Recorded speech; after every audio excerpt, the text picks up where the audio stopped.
Olá, pessoal. Tudo bem? Professor Marcelo novamente aqui com vocês. Nossa primeira aula agora nesse curso de doutorado em Ciência da Educação. E eu quero começar conversando com vocês sobre pesquisa. Vocês já passaram pelo processo de graduação, pelo processo de mestrado, pelo processo de vários cursos que vocês fizeram, se formaram, atuam profissionalmente na área de educação e em outras áreas. Muitos são professores na educação básica e também na educação superior, na educação fundamental e superior, né? E aí o que eu quero ver com vocês é, em que momento da vida de vocês de fato começaram a ser curiosos, né? Eu penso muito na perspectiva de que muito da nossa curiosidade infantil vai se perdendo com o tempo, vai se perdendo com o processo, inclusive o processo educacional, e a gente passa a entender o cotidiano como o natural, né? E aí eu queria, primeiro momento, conversar com vocês sobre curiosidade, sobre o espanto, né? Uma questão fundamental de a gente pensar é a perspectiva de que a filosofia, eu costumo dizer que é a mãe de todas as ciências, começa a partir do espanto, da dúvida, da, do desespero, do não natural, né? E aí, muitas vezes, a gente, no processo educacional, começa a entender um conjunto de questões que são normais, são do cotidiano, são do corriqueiro, e não questionamos, né?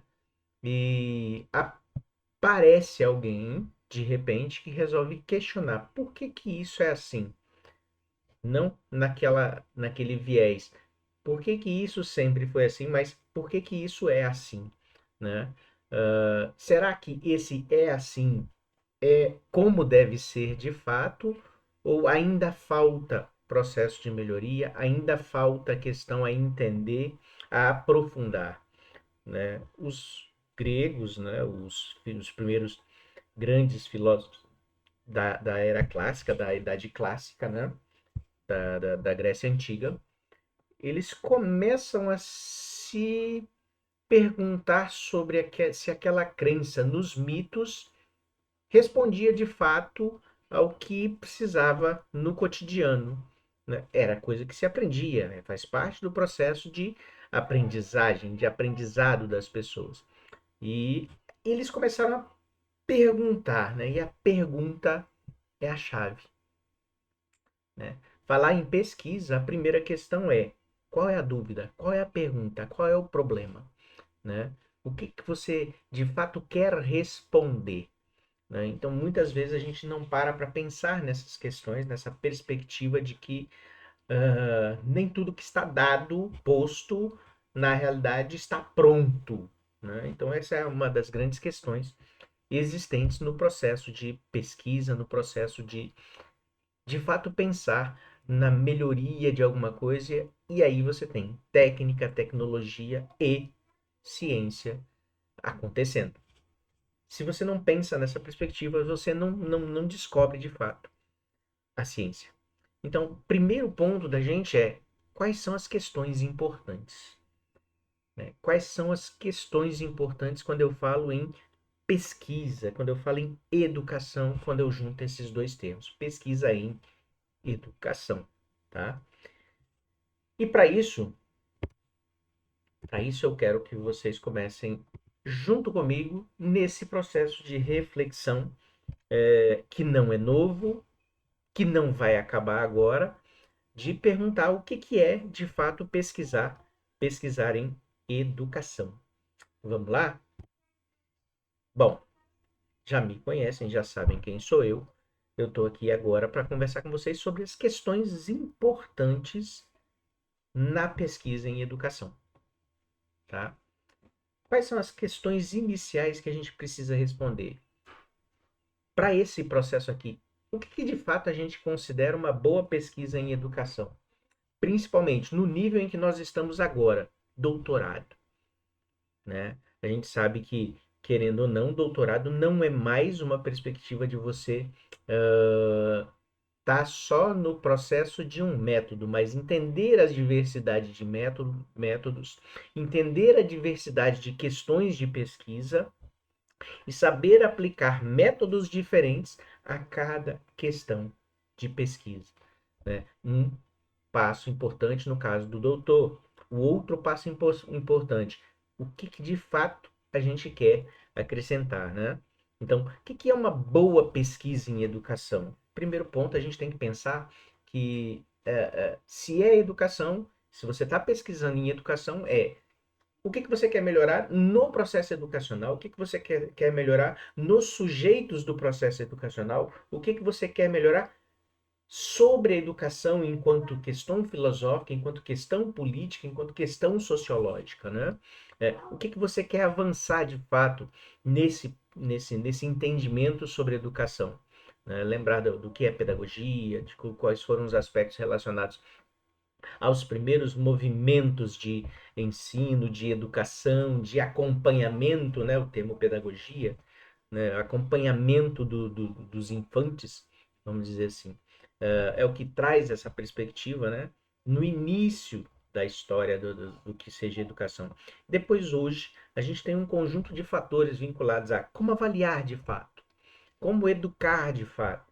E hoje, como educar para um mundo em constante mudança, um mundo fluido, um mundo líquido, né? Uma questão que está frequente agora nas pesquisas em educação, né? Observar também a questão do alto uso de tecnologia, né? E cada vez mais a gente percebe que a tecnologia vai avançando no campo da educação e muitas vezes sem a devida reflexão.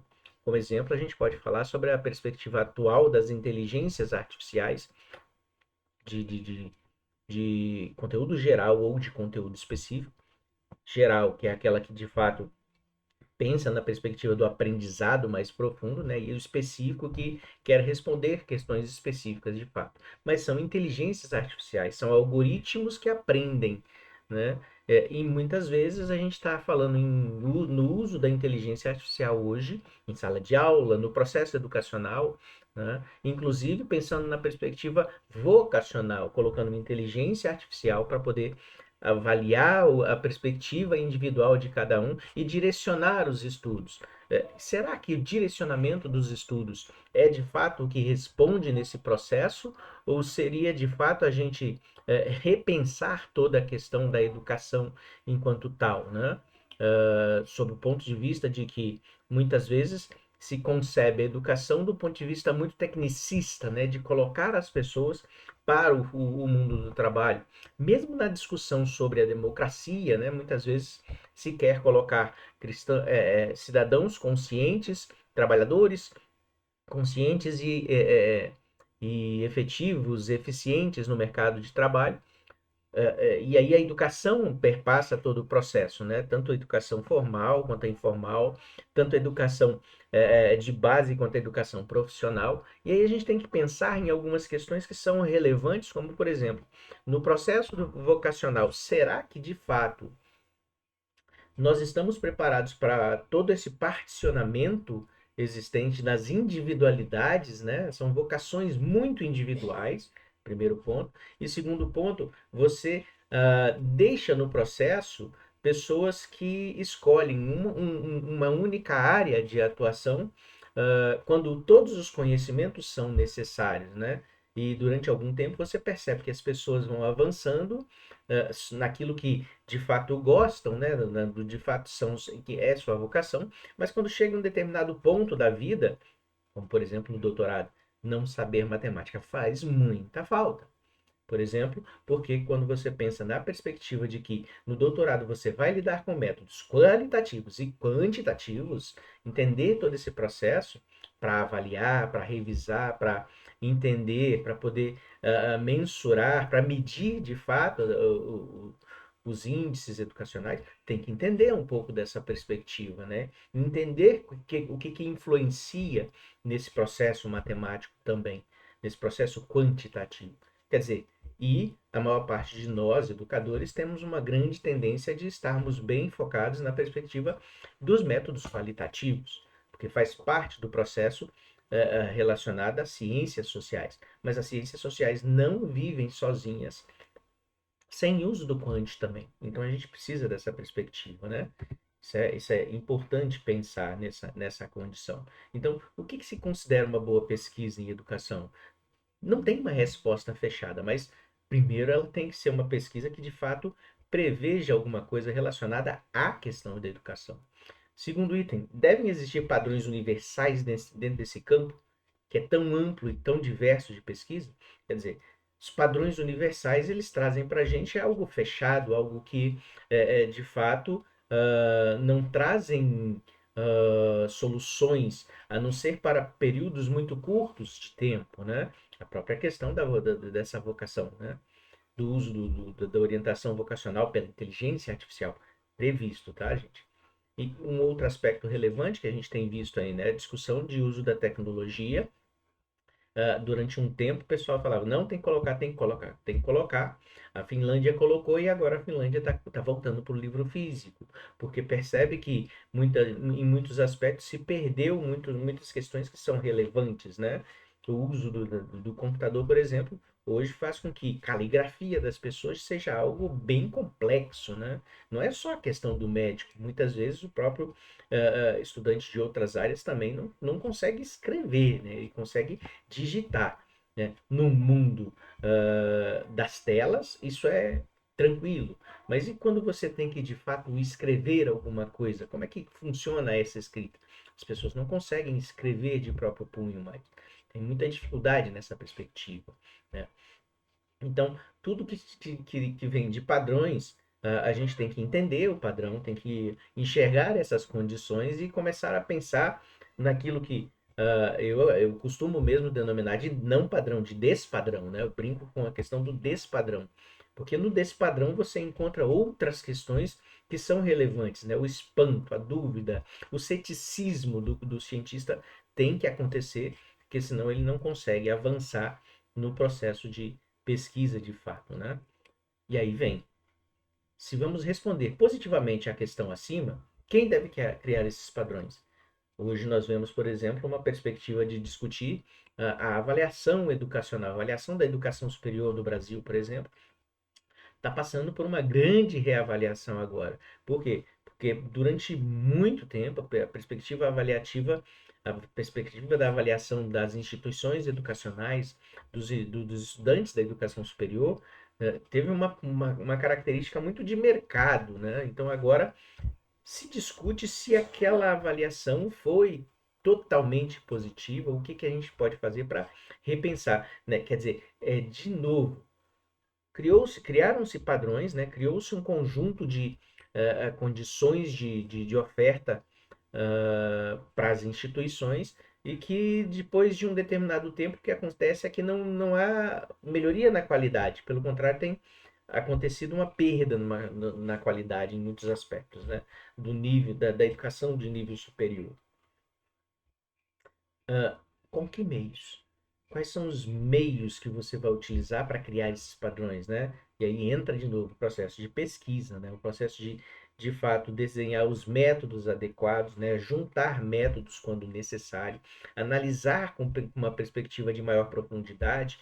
E aí a gente tem a Grounding Theory, que é a teoria fundamentada, que de fato procura entender as questões mais a fundo, né? Como um exemplo dessa perspectiva de avanço nos últimos tempos, né? Eu falo muito da aproximação clínica necessária dentro do processo educacional, clínica não no sentido que muita gente entende focado na perspectiva da saúde, mas de proximidade de fato, né? De entender a comunidade, para além da perspectiva de enxergar os padrões, enxergar os muros das escolas, os muros das faculdades, entender as necessidades da sociedade de fato, né? Que muitas vezes não acontece, né?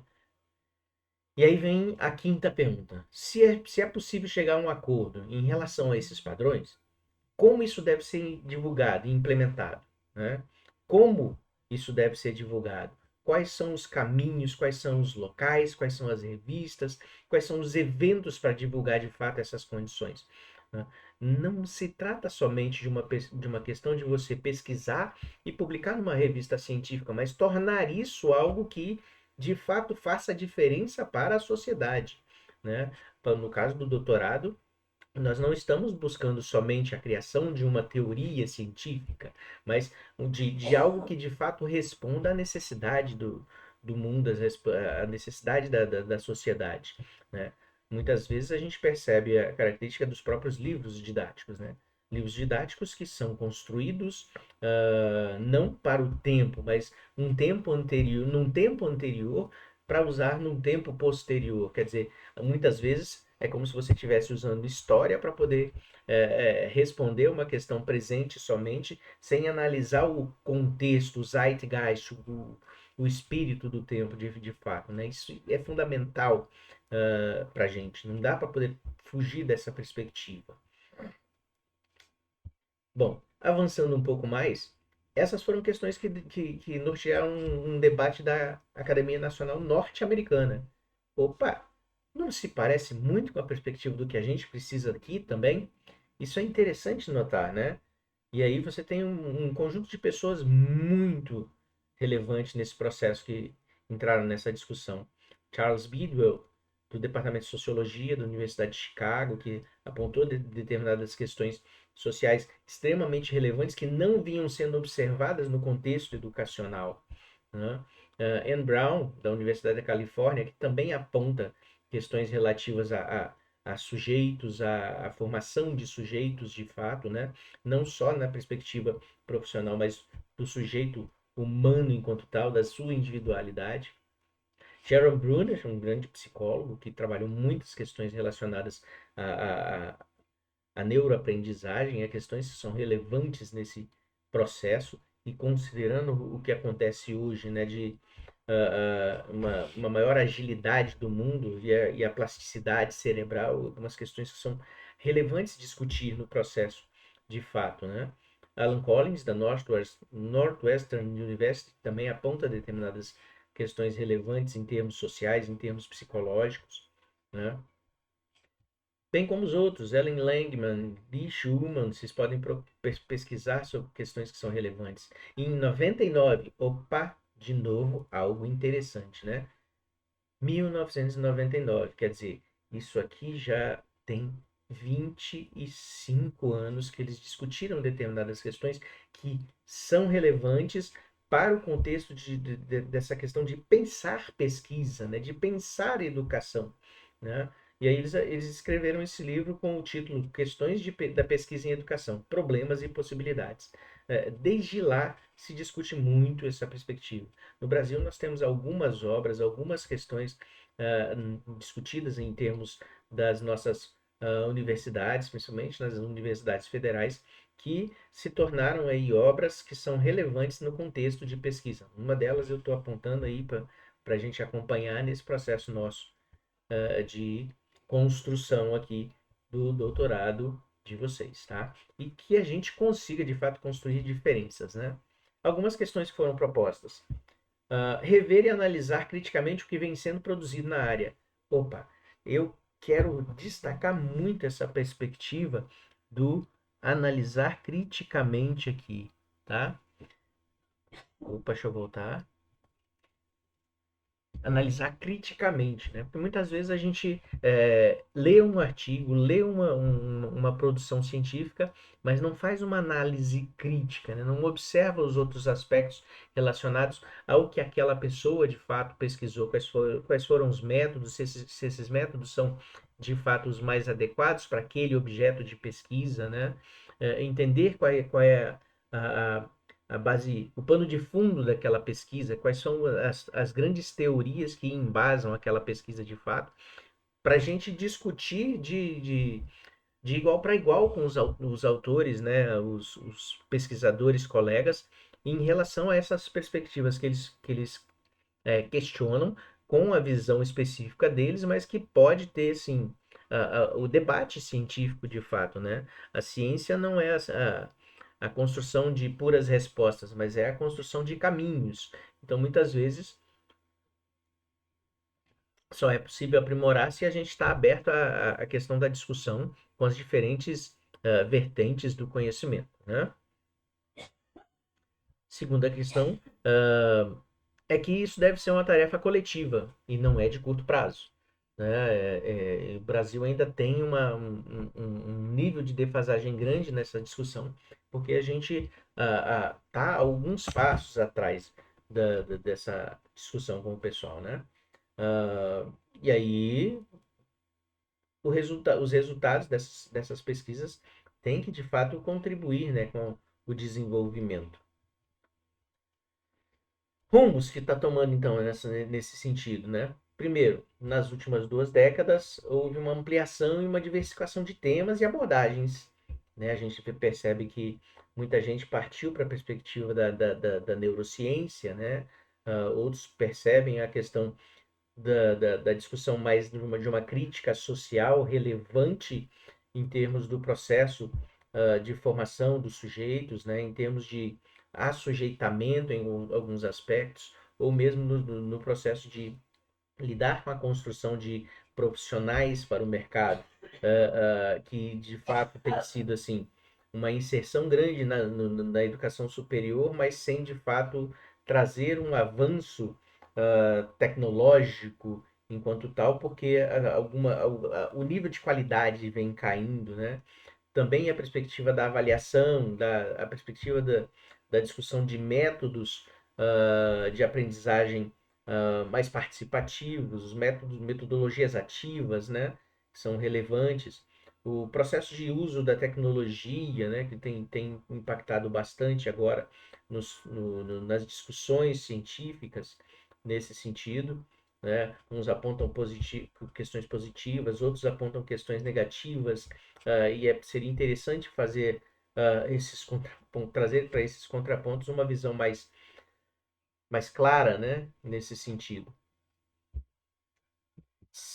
O avanço das pesquisas de cunho qualitativo, em muitos aspectos a gente vinha discutindo na educação os aspectos de indicadores, né, de índices, e aí a gente percebe claramente essa condição de que qualitativamente os indicadores não trouxeram o avanço da qualidade, não trouxeram o avanço da formação das pessoas de fato, né? Há um retrocesso na perspectiva de compreensão do que seja, inclusive, democracia nessa situação, né? Então, as pesquisas de cunho qualitativo, quer dizer, para tentar aprofundar mais o conhecimento sobre determinadas realidades, tem sido mais utilizado, né?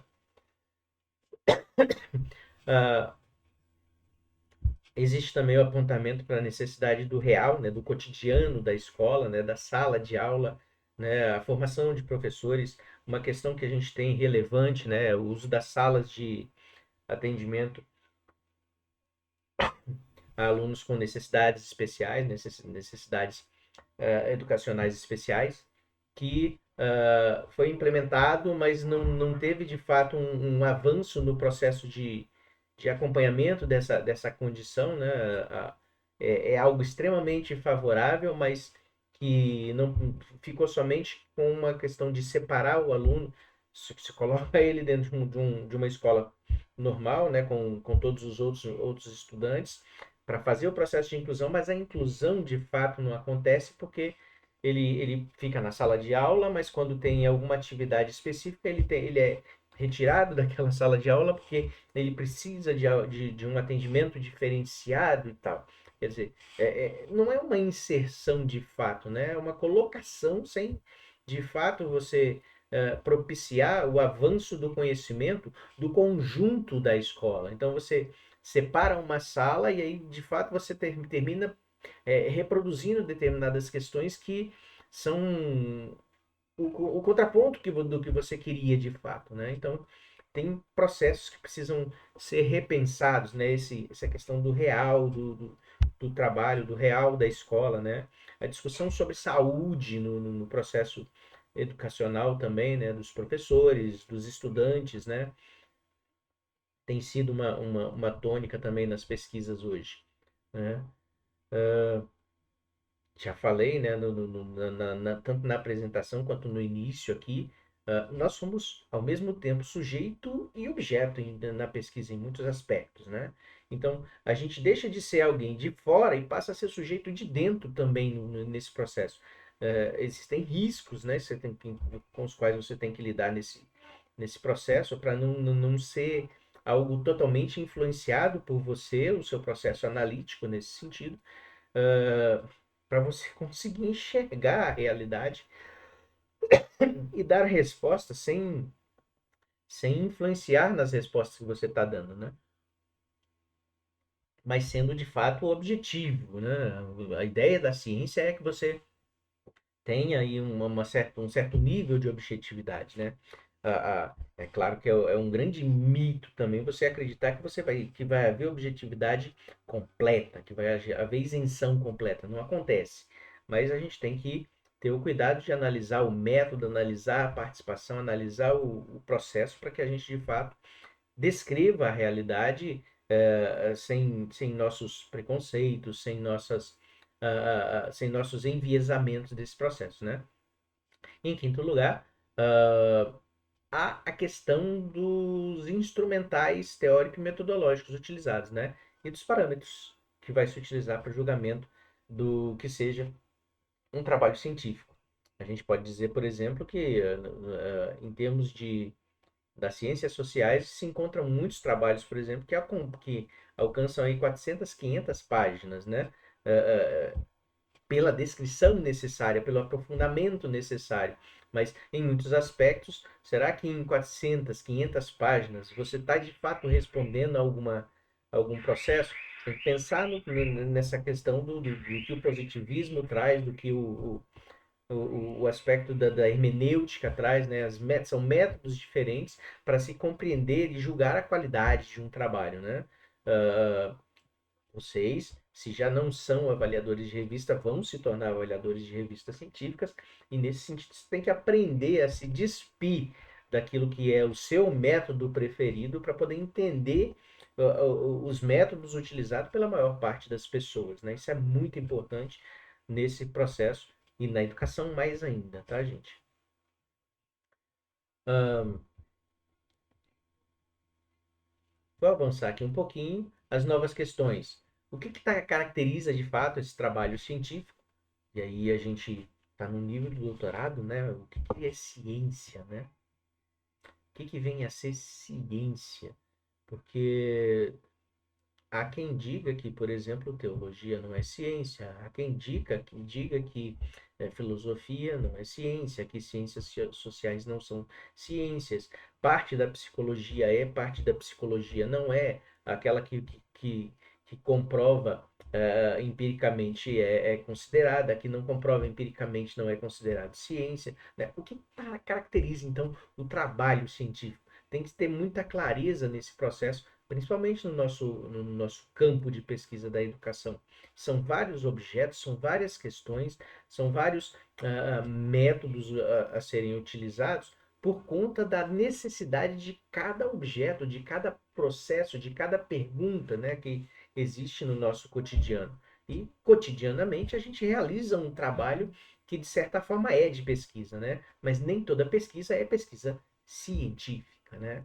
Então você tem a questão do método, a questão de replicabilidade, que você tem que estar pensando nessa condição, né?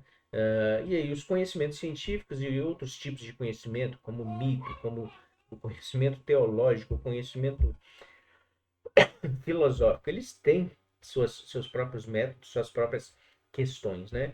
E todos eles têm alguma relação, né? Querendo ou não. Até o senso comum tem um conjunto de questões que são relevantes do ponto de vista científico, né? Até porque o que se torna senso comum é, em muitos casos, proveniente do processo de pesquisa, né? Então você precisa pensar nessa característica também. Definir critérios para poder analisar, né, uma boa pesquisa, de dizer o que é uma boa pesquisa ou não, né? Algo que não responde ao que precisa no mundo não pode ser considerado uma pesquisa, e muito menos uma pesquisa científica, né? Porque tem que dar alguma resposta, tem que trazer alguma questão que seja relevante, seja ela uma questão teórica, né, que apresenta um pano de fundo relevante para as discussões do nosso cotidiano, como por exemplo a própria ideia da modernidade líquida de Zygmunt Bauman vamos dizer assim, é uma questão teórica que representa um pano de fundo para um conjunto de ações de pesquisa, inclusive de práticas profissionais. Então você tem que pensar nessa perspectiva de que aquilo apresenta um panótico para a gente de fato entender o mundo atual, né? Então é uma teoria que fundamenta muitos aspectos daquilo que a gente faz em termos da pesquisa mais prática, da pesquisa aplicada, né? E a educação, ciências da educação, aponta para uma perspectiva do uso das diversas ciências no processo educacional, né? E a gente já percebe que existe essa grande questão, né? Um monte de interseções existentes aí entre psicologia, sociologia, medicina, neurociência, que estão hoje sendo muito foco no processo de pesquisa educacional, né? E aí, de novo, a gente percebe que é preciso pensar nessa questão do rigor na coleta de dados, né? Entender o valor que tem cada resposta, cada dado, cada item ali presente, né? Inclusive, vamos dizer, inclusive chegando no nível da discussão da semântica existente ali nas respostas, mesmo no processo da pesquisa que seja uma pesquisa de cunho quantitativo, onde você vai realizar as estatísticas. O processo da pesquisa ele envolve muitas questões que são semânticas, que se a gente não acompanha, a gente termina trazendo um problema para o processo de pesquisa, né? Descrever o método, descrever essa questão do processo de coleta, entender o rigor disso é fundamental. E aí a discussão fica nesse processo aí de pesquisa científica ou estratégia de intervenção. Muitas vezes a gente está pesquisando questões como estratégias de intervenção e dizendo que isso é pesquisa científica, né? Tem que saber separar um pouco essa perspectiva do que seja ciência, né? De descrever determinados fatores, descrever determinadas questões ou prescrever algumas questões, né? E do outro ponto, você está de fato desenhando estratégias de intervenção a partir do panótico, a partir do que você consegue compreender daquilo que foi pesquisado, né? É diferente você trabalhar com a questão de desenvolver uma questão científica, uma pesquisa científica, e dessa pesquisa científica derivar tecnologias, derivar estratégias de intervenção, derivar processos de gestão, derivar processos de formação para as pessoas, né? Então, é pensando nessa característica que a gente precisa, de fato, avançar, né? E aí a gente percebe que, de certa forma, há uma desarticulação entre o ensino e a pesquisa. Às vezes a gente vê na educação superior, por exemplo, um ensino para a questão pragmatista, para a questão mais pragmática, para o funcionamento da escola, para o funcionamento do indivíduo, para o funcionamento mental de uma pessoa com dificuldade de aprendizagem, mas não tem um processo de fato, trazer para dentro desse processo de ensino aquilo que tem a ver com pesquisa. Por que isso acontece assim? Qual é o aspecto? Onde isso mais acontece? Quando isso mais acontece? Então, o processo de pesquisa, às vezes, fica desarticulado, descasado desse processo de ensino, né? E outra questão relevante é que, muitas vezes, as pesquisas diagnósticas, reveladoras de uma determinada situação, elas devem fundamentar estratégias, né? Mas, ao mesmo tempo, tem o outro ponto, né? Das estratégias que foram utilizadas, das estratégias e intervenções realizadas, quais foram os resultados? Esses resultados aconteceram por que motivo, né? Aprofundar essa questão, não só do ponto de vista de análise de política pública, que é uma questão pragmática, que é extremamente relevante, mas que não é científica. Ela só chega a ser científica quando você de fato percebe a identificação dos padrões que vão fazer a descrição de algo que precisa ser modificado, né? Ou para um caminho específico em termos educacionais. Sem isso, a gente não está avançando no processo científico, tá, gente? E aí, pensar também no risco das perdas, da perda de rigor teórico e metodológico, quando a gente tem um excesso de recortes ou abordagens muito pontuais de problemas localizados. Quer dizer, vamos lá, abordagem pontual de problema localizado. A gente pode chamar isso classicamente de um estudo de caso. Não adianta você falar assim, olha, o meu processo de pesquisa envolve um estudo de caso. Aí você fala assim, esse estudo de caso ele é ampliável, você pode pegar isso daí e extrapolar para uma realidade maior. Como que você poderia fazer para pegar um estudo de caso, diversos estudos de caso, entender quais são os padrões ali encontrados nesses diversos estudos de caso, para poder ampliar, para poder extrapolar em termos de conhecimento para toda uma gama de processos, para toda uma gama de pessoas, né? Uma questão que é extremamente relevante nesse sentido para a gente. Vamos lá? Boa pesquisa científica. Se exige novos critérios e indicadores de legitimidade. Palavrinha muito importante. Legitimidade. O que é legitimidade? É você de fato entender que aquele processo apresenta a fidedignidade, apresenta a validade e de fato corresponde àquilo que precisa acontecer na realidade, né? Então ele se torna legítimo esse processo de pesquisa, essa condição. Então é preciso entender a questão da validade e da plausibilidade desse processo. Muitas vezes um estudo é válido, mas não é plausível. Às vezes o estudo é plausível, mas ele não tem validade. Não tem validade porque os dados obtidos não correspondem, os dados obtidos são dados de uma população pequena, os dados obtidos não são extrapoláveis, são de uma população muito específica, não dá para você considerar isso para toda uma população. Quer dizer, são uma amostra específica para uma população, você tem que ter uma questão relevante nesse sentido, né? Fidedignidade e credibilidade. Fidedignidade quer dizer que está de acordo com a realidade, que condiz com aquilo que foi pesquisado condiz com aquilo que está existindo de fato, né?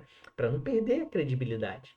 Você fazer um processo de pesquisa que depois alguém consiga refutar de uma maneira muito intensa, significa que aquele processo de pesquisa não foi fidedigno, nem o processo e nem mesmo os dados que foram obtidos. Então, para entender se tem credibilidade, fidedignidade, o processo de pesquisa tem que trazer a possibilidade de ele ser replicável, né? O outro aspecto, pensando naquilo que eu já falei desde o início desse slide, generalização. Se não tem como generalizar, não tem como transferir, uma boa pesquisa científica precisa disso, porque você tem que conseguir fazer estudos diversos para poder chegar numa compreensão e desenvolver tecnologias novas sobre o processo que você pretende de fato, né? Sobre a sociedade, sobre o modelo escolar de escolarização. São questões relevantes, né? Triangulação de métodos. Né? Não dá para a gente pensar na perspectiva hoje de um uso de um método quant sozinho, de um método quali sozinho, nem mesmo dizer de um quanti-quali, mas triangular esses métodos em diversos momentos pode ser extremamente importante e relevante, né? Validação pelos pares. De novo, quando a gente pensa na perspectiva, até no mestrado, no doutorado, a gente tem bastante essa perspectiva de discussão pelos pares, né? Porque a gente vai para uma banca e numa banca você tem outras pessoas que pesquisam, que também fazem esse processo, que são profissionais nessa área. E essas pessoas vão questionar a gente, vão validar o processo, né? Entender se de fato aquilo que você fez traz uma característica de cientificidade, né? Da mesma forma como quando a gente se torna avaliador de uma revista científica, né? A generalização naturalística também, né? Uma perspectiva de entender esse processo. E aí você tem também aquela questão relacionada aos critérios institucionais, né? Perspectiva de relevância científica e social, evidência de contribuição, de fato, desse conhecimento, né?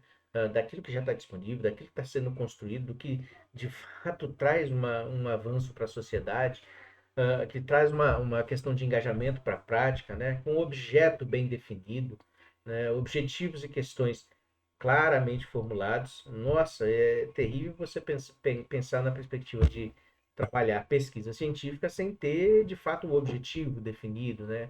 Sem questões claramente compreendidas, formuladas, compreensíveis também pelos demais. metodologia adequada, né? Não adianta você ter bons objetivos, questões formuladas adequadamente, se você utiliza o método e os procedimentos metodológicos incorretos ou mal descritos, né? Análise densa, fundamentada, articulação entre o particular e o geral, entre o micro e o macro, né? Essa perspectiva de pensar vamos dizer assim, na mola, né, do que é micro e do que é macro. Você diminui e você amplia, diminui e amplia a visão, o foco, o microscópio para poder entender uma realidade e, de fato, trazer uma visão mais completa. E aí entra a questão da complexidade, né? Hoje a gente tem uma questão de um mundo mais complexo, de um pensamento mais complexo. O anterior era um pensamento moderno, né? Que era mais linear, que vinha progressivamente, numa evolução, né? O pensamento mais binário, vinculado aí a alta cultura ou sem cultura, civilização e barbárie, fé e razão, objetividade matemático-científica, todos os aspectos que são relacionados ao pensamento moderno, eles lidam com essa questão mais linear, mais positiva da realidade. O mundo atual, ele é um tanto diferente, ele é um mundo em rede, né? Por ser um mundo em rede, por estar extremamente vinculado em rede, isso não tem a ver com a internet diretamente, apesar de que a internet potencializa isso de fato, né? Existe uma rede de relações e relações intrincadas, quer dizer, são muito ligadas umas às outras e muitas vezes com multicolinearidade que você precisa entender, né? E aí entra a perspectiva, inclusive, da perspectiva do uso da estatística, entender estatística com maior profundidade para entender o que significa essa multicolinearidade quando uma variável, uma questão de fato influencia muito na outra, ou você está avaliando duas e aí uma influencia na outra, mas na realidade não é direta, existe uma relação indireta, existe uma outra relação que influencia todas as duas, então tem que pensar nessa perspectiva, né? São teias de significações, e aí você tem semânticas diferentes no mesmo espaço físico hoje, né?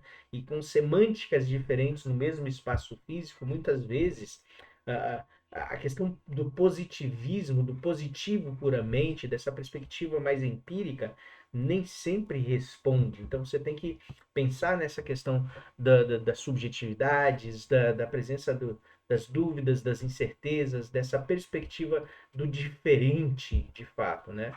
Então, é muito mais complexo, né? Não é mais uma questão de você, eu vi isso, entendi isso, isso vai ser assim para sempre. Não. Muitas vezes uma variável pura e simples que você não observou influencia no seu modelo e aí você perde todo o seu processo científico justamente porque aquela variável que você não observou, que você não descreveu, que você não colocou no seu modelo como algo que você não estava considerando, vai te derrubar em termos científicos, né? E aí, esse aqui é o clássico método científico, né? A ideia tem uma pergunta, né?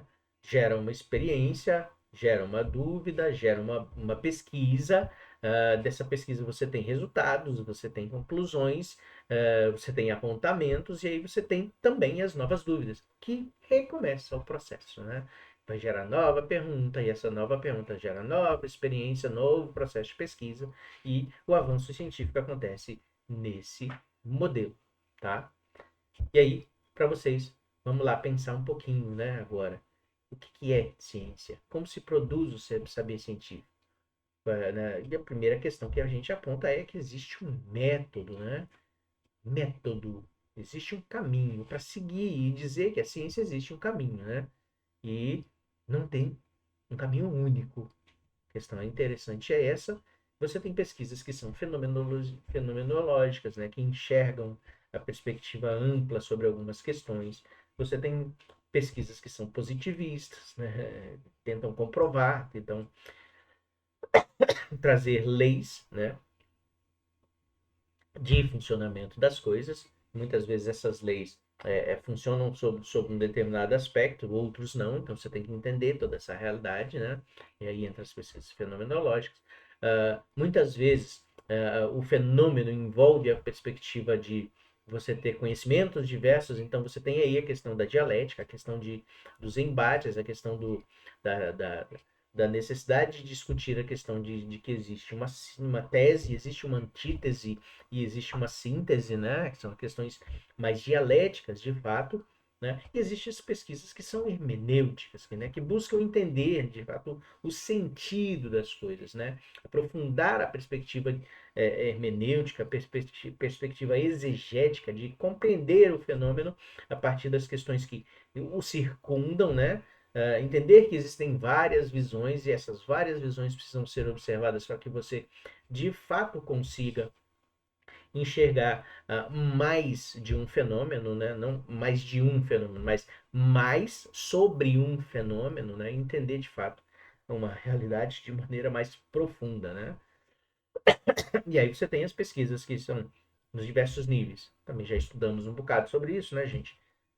Pesquisas exploratórias, quando a gente de fato ainda não tem um conhecimento profundo, mas que está aí buscando começar a se aproximar de um determinado objeto de pesquisa, as pesquisas descritivas, que procuram descrever os fenômenos, listar eventos, listar vínculos entre esses eventos, descobrir padrões, descobrir leis de funcionamento, né? E as pesquisas explicativas, que para além da perspectiva de discutir leis, descobrir e discutir leis de funcionamento, ela vai buscar trabalhar com o porquê essas leis são como são, né? A perspectiva de você dizer, por exemplo, o clássico, por que existe a fórmula de Bhaskara? Porque ela resolve um problema. Por que ela resolve um problema? Porque num determinado espaço houve uma pessoa que descobriu que, fazendo uso de Bhaskara, ela descobriria um conjunto de padrões que funcionariam para um determinado processo. Funcionamento para o processo produtivo, por exemplo, para a fórmula de Bhaskara. Quem não sabe disso fica ali sem entender o porquê do funcionamento. Então, o sentido é fundamental. E hoje em dia, em educação, uma das coisas que se discute muito é sentido. Qual o sentido da educação? Qual o sentido para o sujeito de um determinado processo educacional, né? Então, tem toda essa questão que, de fato, a gente está trabalhando. Em termos de delineamentos, nós vamos ver muito nas nossas próximas aulas. Nós temos aí pesquisas de cunho bibliográfico, né, que vocês já conhecem, de cunho documental, que é, de fato, bem próxima da bibliográfica, mas vinculada à questão dos documentos, da pesquisa nos documentos, da identificação de questões relevantes dentro do processo de documentação, né? Seria o caso, por exemplo, de entender dentro de um município o processo de avanço educacional das pessoas, né, a partir dos documentos, sem mesmo passar por uma pesquisa de campo, você pode pegar documentos e entender como foi vamos dizer assim, o percurso de uma comunidade em termos formativos, né, em termos documentais, que já é uma questão bastante relevante do ponto de vista de tipos de conhecimento que foram sendo adquiridos de acordo com essa perspectiva documental, né, e que depois poderia ser comparada com questões práticas, reais. Ok? E aí você tem também pesquisas experimentais, onde você de fato descreve experimentos para poder trabalhar, né? Seria uma questão relevante no contexto educacional, pensar no estudo de duas turmas diferentes, com professores iguais ou com professores diferentes, né? Sobre um determinado processo educacional, né? Isso ajuda no processo de descobrir como funcionou nas duas turmas, quais foram as semelhanças e as diferenças existentes nas duas turmas, e considerar o contexto para poder entender, né? E aí você faz a questão do grupo de controle, né? A pesquisa genuinamente experimental, que de fato você tenta controlar determinados eventos, controlar determinadas questões para poder descrever um processo, né? E você tem experimento de fato, né? Pesquisas ex post facto, né? Que são aquelas que você realiza depois de acontecer um determinado evento. A gente pode tratar da perspectiva discutir, por exemplo, o processo de discriminação nas escolas, quando você pensa no processo de diagnóstico de dificuldades de aprendizagem, né? Na presença do diagnóstico de dificuldades de aprendizagem, muitas vezes você pode encontrar a ocorrência de eventos de discriminação, né? Então, você tem que pensar nesse processo de pesquisa, esse pós-facto, para poder analisar o que aconteceu antes, o que vinha acontecendo antes e o que aconteceu depois de determinadas ocorrências nesse sentido, para mensurar o cotidiano, mensurar o que acontece e descrever caminhos para o uso do diagnóstico de uma maneira mais adequada, por exemplo, né? Levantamentos ou surveys, que são pesquisas vinculadas aí a você de fato ir a campo, perguntar para as pessoas determinadas coisas, né? O próprio estudo de campo, que é entender uma realidade dentro de um determinado campo, que aí se aproxima muito até da etnografia. O estudo de caso, também pode utilizar de etnografia, mas que ele tenta descrever um caso específico sobre determinado objeto, né? Então você tem muitas questões interessantes aí a discutir, né? Esse slide eu não vou discutir, mas vocês podem estar fazendo uma análise desse slide aí para poder pensar nessa perspectiva do que de fato se ocupa a pedagogia, a educação, né? Vamos ampliar da pedagogia para educação e de pedagogos para educadores, tá? Beleza? Bom, aqui isso é um papel do professor, e aí nós vamos pensar nessa perspectiva de métodos e técnicas, discutindo aqui a fragilidade metodológica de estudos e pesquisas da área de educação. Muitas vezes a gente percebe em vários estudos uma fragilidade na descrição, uma fragilidade na metodologia utilizada. Daí o profundo questionamento existente hoje na perspectiva dos estudos educacionais, e com os quais nós não conseguimos conviver mais, né? Existe a necessidade de a gente avançar na discussão de um método metodológica, de fato, dos estudos e pesquisas na área de educação, para que a gente possa compreender quais são os objetos, compreender quais são os métodos adequados e nos aproximar de uma maneira mais efetiva desses objetos, né? Análise de porções reduzidas da realidade, muitas vezes são estudos de caso e não permite você fazer uma extrapolação, uma generalização, né? Com um número limitado de observações, de sujeitos, número muito ínfimo de participantes no processo, né? É, é um estudo de caso dentro de uma sala de aula feito por um professor sobre um processo de aprendizagem, quer dizer, não se torna algo extrapolável, né? Então, você pode apontar como um caminho necessário para diversos pesquisadores realizarem a mesma questão, criar uma rede de pesquisadores para poder ampliar esse processo de fato, né?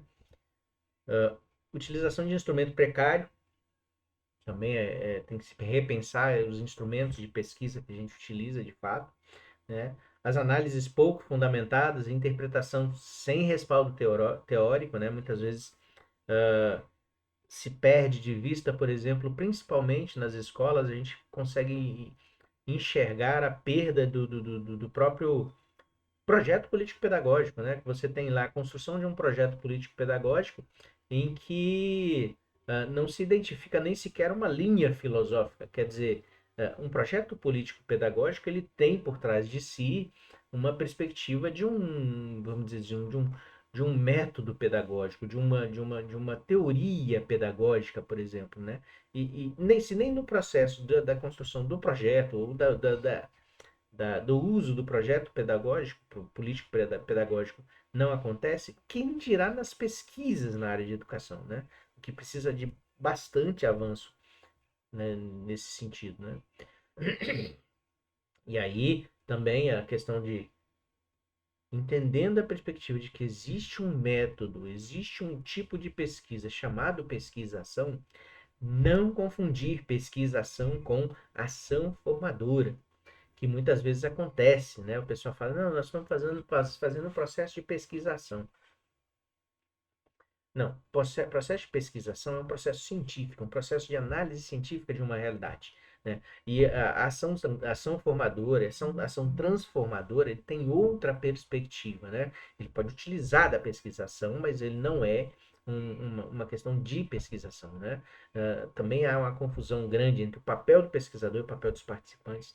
Como eu falei, né? O pesquisador muitas vezes é participante, ele tem que sair desse processo de estar como participante para poder entender aquela realidade como um agente neutro, não de fora, neutro, né? Porque é muito difícil você não influenciar no processo de análise se você está dentro desse processo. Você tem que se afastar um pouco para poder conseguir fazer essa questão e avançar de fato. Ok, então, nosso último slide. Condições a que a gente está submetido para fazer isso tudo. No processo do mestrado, geralmente é de 24 meses, não é nem de 30. 30 meses ainda é muito quando se consegue. E no doutorado, são 4 anos. Né? Eu fico muitas vezes pensando na perspectiva de quanto tempo leva para um conhecimento do doutorado se tornar algo relevante de fato. Né? Porque quando a gente pensa na, no doutorado de Einstein e pensa na construção da bomba atômica que tem como fundamento o doutorado de Einstein, né? No final das contas tem isso. Foram anos e anos e anos e anos entre uma teoria e aquilo se tornar algo que fosse factível.